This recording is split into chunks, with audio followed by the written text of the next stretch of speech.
Clip number 973۔ اس clip میں قرآن پاک کی سورہ فرقان کی آیت نمبر 40 سے 42 تک کی تلاوت، ترجمہ قرآن اور تفسیر قرآن صراط الجنان آپ سماعت فرمائیں گے۔ بسم اللہ الرحمن الرحیم۔ ترجمہ: اللہ کے نام سے شروع جو نہایت مہربان رحمت والا ہے۔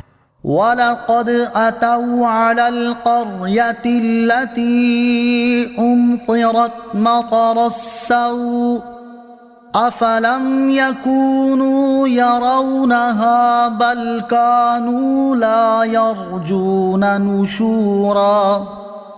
ترجمہ: اور بے شک یہ اس بستی پر ہو آئے ہیں جس پر بری بارش کی گئی، تو کیا یہ اس بستی کو نہیں دیکھتے بلکہ یہ مرنے کے بعد اٹھنے کی امید نہیں رکھتے۔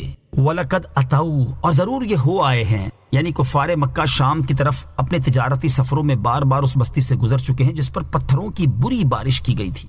تو کیا کفار مکہ سفر کے دوران اس بستی کو اپنی آنکھوں سے نہیں دیکھتے تھے تاکہ ان کے انجام سے عبرت پکڑتے اور ایمان لاتے؟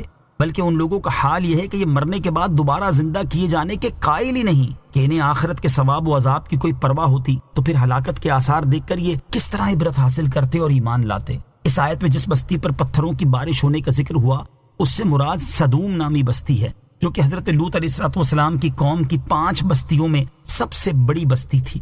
حضرت لوط علیہ السلام کی قوم کی بستیوں کے بارے میں مفسرین کا ایک قول یہ ہے کہ 5 بستیوں کو ہلاک کر دیا گیا، اور ایک قول یہ ہے کہ ان بستیوں میں سب سے چھوٹی بستی کے لوگ تو اس خبیث بدکاری کے عامل نہ تھے جن میں باقی 4 بستیوں کے لوگ مبتلا تھے، اس لیے انہوں نے تو نجات پائی، جبکہ بقیہ 4 بستیاں اپنی بدعملی کے باعث آسمان سے پتھر برسا کر ہلاک کر دی گئیں۔ حقیقت میں 4 یا 5 بستیاں ہلاک ہوئیں، لیکن یہاں صرف ایک کا ذکر اس لیے ہے کہ کفار مکہ کا تجارتی سفروں کے درمیان جس بستی سے گزر ہوتا تھا وہ یہی تھی۔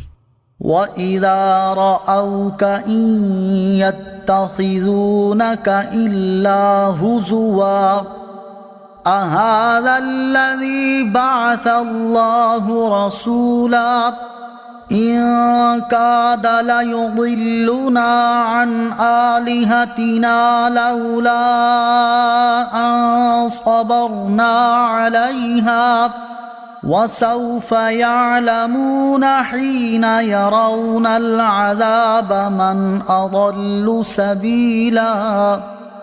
ترجمہ: اور جب آپ کو دیکھتے ہیں تو آپ کو ٹھٹھا مذاق بنا لیتے ہیں اور کہتے ہیں کیا یہ وہ شخص ہے جسے اللہ نے رسول بنا کر بھیجا ہے، اور کہتے ہیں کہ قریب تھا کہ اگر ہم اپنے معبودوں پر ڈٹے نہ رہتے تو یہ رسول ہمیں ہمارے معبودوں سے بہکا دیتے۔ اور اللہ فرماتا ہے ان قریب یہ جان لیں گے جب عذاب دیکھیں گے کہ کون گمراہ تھا۔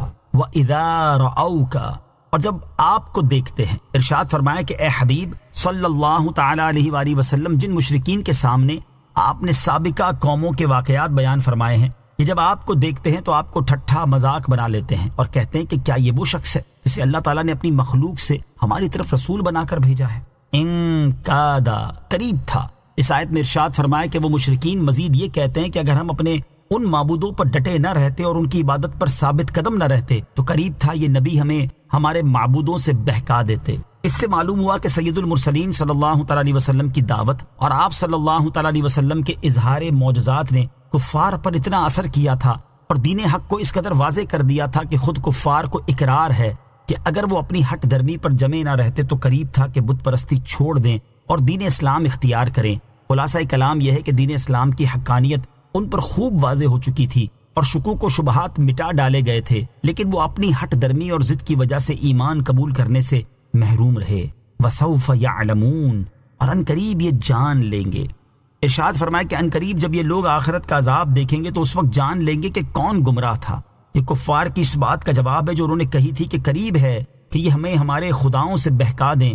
یہاں بتایا گیا کہ بہکے ہوئے تم خود ہو اور آخرت میں یہ تمہیں خود ہی معلوم ہو جائے گا، اور رسول کریم صلی اللہ تعالی علیہ وسلم کی طرف تم نے جو بہکانے کی نسبت کی ہے وہ محض بے جا ہے۔